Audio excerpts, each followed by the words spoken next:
Hello and welcome to Iridium Rock and Metal Reviews, and Merry Christmas everyone. I'm not sure if I'm going to get any more videos done before Christmas, so Merry Christmas to everyone who's watching this video. And it's going to be a bit of a tough one. I know a lot of you guys tune in from America, but there's a lot of problems with COVID at the moment over here, and especially in certain parts of England, and a lot of families are going to be stopped seeing each other altogether over Christmas. So a bit of a bad one this year. There's hopefully, you know, next year will be a lot better, but I just want to wish everyone a Merry Christmas and make sure you stay safe. That's the most important thing. And then when all this shit is over, we can have a good year and have a good Christmas next year if you're not going to have one this year. Right, okay, so I'm going to talk about ranking the album tracks. So did this before with Striper and then Queensryche. Next up is Dokken, Under Lock and Key. So my favorite album from Dokken, easily my favorite album. Absolutely love it. I think it's head and shoulders above the rest, although some of their other albums are great, but this for me is the outstanding album. Released November 22nd, 1985.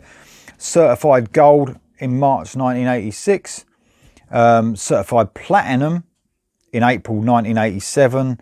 Produced by Neil Kernon and Michael Wagner. Michael Wagner obviously done a lot of albums for bands back then, and the production on this album is easily the best as well across all their albums, in my opinion. It's spot on.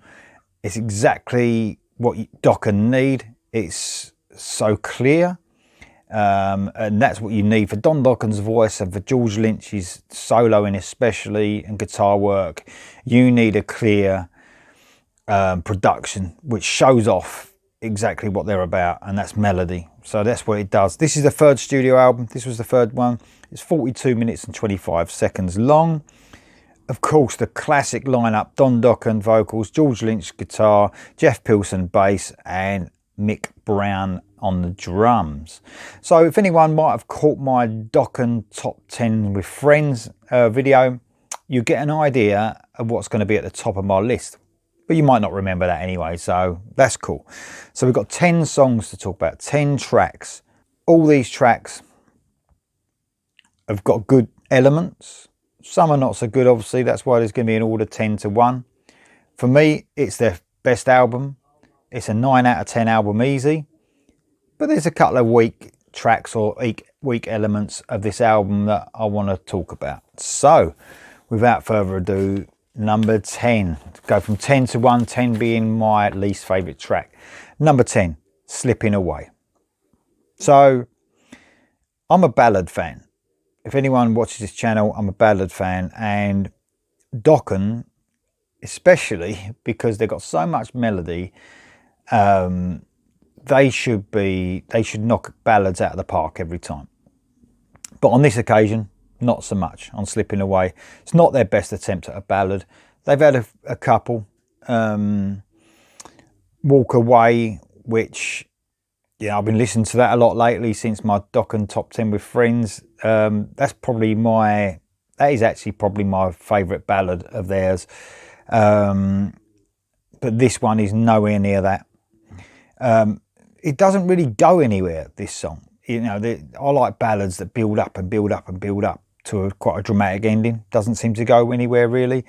But what you got on here, like you got throughout the album and throughout Dokken's career when George Lynch is on an album, amazing solo, emotional, absolutely brilliant. Easily the best thing about this song. Number 10, Slipping Away. My number 9, Till the Living End. Yeah, again, when I'm a ballad fan, I'm not a fast song fan, a fast track fan. It has to be something a bit special, although this ain't too bad, but it's really weird. A lot of bands back then used to put a fast, and they do it now, put a fast song on the end of the album. I just don't think really fast songs like this suit Dokken, especially because of Don's voice. I think, you know, his voice suits more the slower or medium pace sort of songs. But there's some real shredding on this. George Lynch is amazing. It's a real technical solo, but not memorable, and quite a long one as well. So this is really a sort of a George Lynch song, if you like. It's for him, you know, it's to listen to that mental guitar work, which is amazing. But I'm not a huge fan of the song. That's why it's coming in at number 9. My number 8. This might be further up on some people's list, but The Hunter. So this was a single, second song in. I love the guitar work on this. The riffing at the beginning is amazing. Don's voice is brilliant. Such a smoothness and melody to his voice. One of the best singers around at that time. I love the verses and the pre-chorus, but I'm not a huge fan of the chorus. I think that's probably the worst thing about this song. A great solo though, but there's better solos that George Lynch has done as well, but it's still great. That just proves how good he is. Hunter was my number 8. My number 7, Don't Lie to Me. So a deeper cut. Love this one. It's sort of like a simple structure to this song. I love the melody that kicks the song off. The riffing through the verses and the pre-chorus is absolutely great. The chorus is probably the worst part of the song, again, for me. But I love the solo in this one. It's like he does where he dampens the strings when he does a solo. Absolutely amazing, George Lynch. Next up, Jaded Heart. This is my number 6. So another deep cut. So this is what you could call a ballad, I suppose. Much better than Slipping Away, obviously. Nice sort of clean guitar on this one. Love the sound of George Lynch's guitar on this. This is really sort of guitar heavy, especially like in the chorus, because of the clean guitar throughout the verses and that. When the guitar kicks in the chorus, it makes it even heavier. It's absolutely brilliant. A lot of light and shade to this song, which I like. I like when bands used to do that. And another amazing solo. Number 5, Lightning Strikes Again. This is where I've got to give a shout out to Mick Brown and Jeff Pilson. What an amazing duo they are. They're throughout this album, absolutely amazing. Sometimes when you don't hear them at the forefront, like bass guitarists and drummers, when they're doing what they're doing right, you sort of don't notice them. And sort of through this album, they're just keeping it so tight. It's an amazing job they're both doing.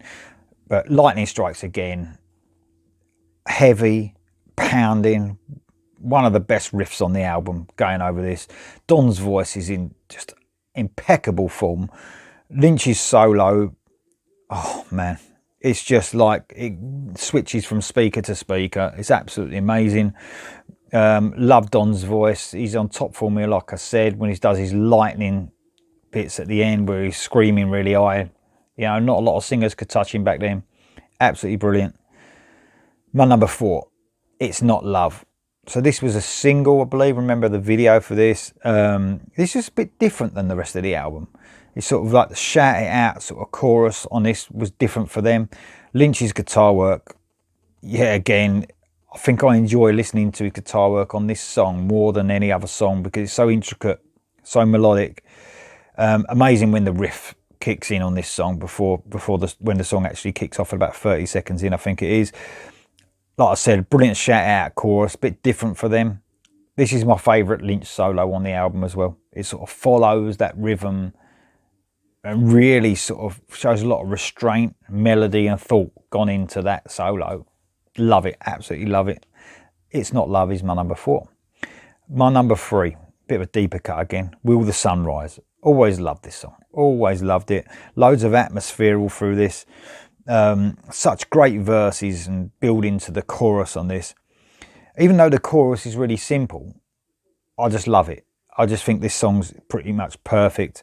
Solo, very mellow, it sort of goes a bit quieter, then builds up and gets going. A real classy song. A real classy song. Will the Sun Rise is my number 3. My number 2, In My Dreams. Amazing song. Another single. A cappella. Was something a bit different back then. When I first heard this, I thought, oh, you know what I mean? I was a bit weirded out. brilliant a cappella bit at the beginning with the chorus, then it comes in, the a cappella bit comes in right at the end, near the end as well. So melodic.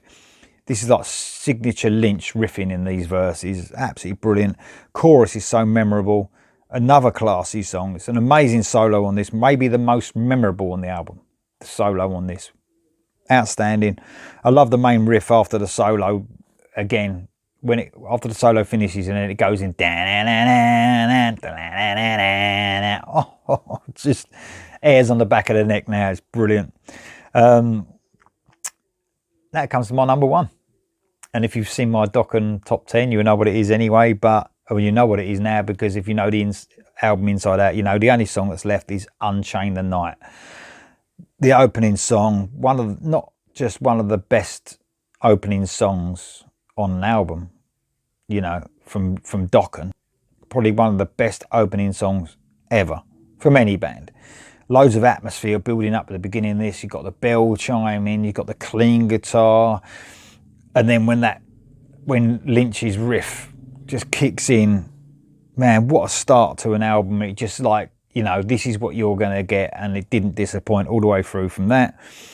Love the mixture of the guitar work here. You've got some chugging, you've got some open riffs, amazing, and obviously the lead guitar work going over it as well in between. Don's voice is absolutely amazing in this song, as it is on the whole album.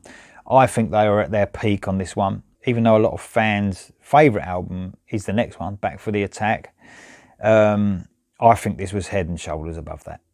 Easy, an absolutely classic album this, that probably, when it came out in 85, it easily lasted for me, because I was still young, but it still lasted for me all the way through the 80s. This was constantly on a mixtape or whatever. It was all, one of these songs would be on it, without a doubt. Absolutely love it. My favourite album from Dokken. That's it. That's my track ranking. Hope you enjoyed my video. If anyone wants me to rank any more tracks from an album, please let me know in the comments below. I think this one was a suggestion, so I thought, yeah, I love the album, so I'll do it. So if you've got any suggestions and I know the album inside out, even if I don't, I might even give it a listen and rank the tracks. I like doing it. It's really enjoy doing this show. So thanks very much for listening. If you want to subscribe, please press the red button, bottom right hand corner, and Merry Christmas.